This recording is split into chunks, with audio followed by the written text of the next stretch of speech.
తెలంగాణ ప్రభుత్వం ఆర్యవైశ్యుల ఆరాధ్య దైవం అహింసామూర్తి శ్రీ వాసవి కన్యకా పరమేశ్వరి అమ్మవారి జయంతిని అధికారికంగా రాష్ట్ర పండుగగా ప్రకటించడం హర్షించదగ్గ విషయమని మాజీ మున్సిపల్ చైర్మన్ రాజమౌళి గుప్తా అన్నారు.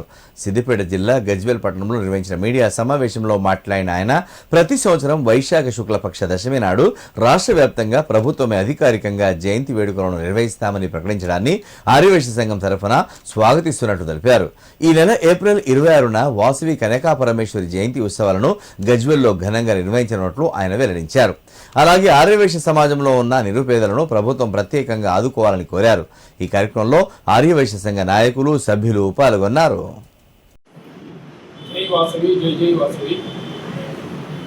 ఆర్యవైశ్యుల కులదైవము త్రిశక్తి స్వరూపిణి శ్రీ వాసవి మాత జయంతి ఉత్సవాలను ప్రభుత్వ పరంగా జరపడానికి తెలంగాణ రాష్ట్ర ప్రభుత్వం నిర్ణయం తీసుకుంది.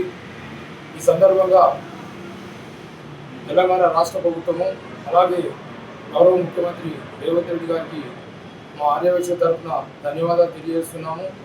ఇక్కడ నుండి ఆర్యవైశ్యులందరూ కూడా మనం జరుపుకునేటువంటి జయంతి ఉత్సవాలతో పాటు రాష్ట్ర ప్రభుత్వము ఘనంగా ఈ యొక్క ఉత్సవాలను జరపబోతుంది. వచ్చే 20 నాడు అమ్మవారి జయంతి కూడా ప్రభుత్వం అధికారికంగా చేపడుతుంది. కాబట్టి ఈ సందర్భంగా ఆర్యవైశ్య కుల బాంధవులందరూ కూడా హర్షిస్తున్నారు.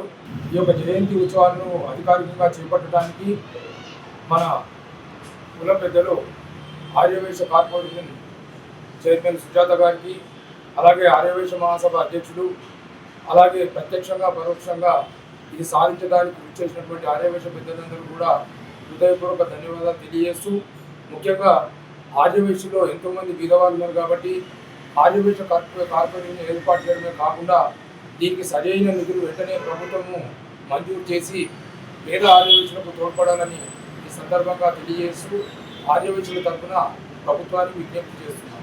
జై వాసవి, జై జై వాసవి.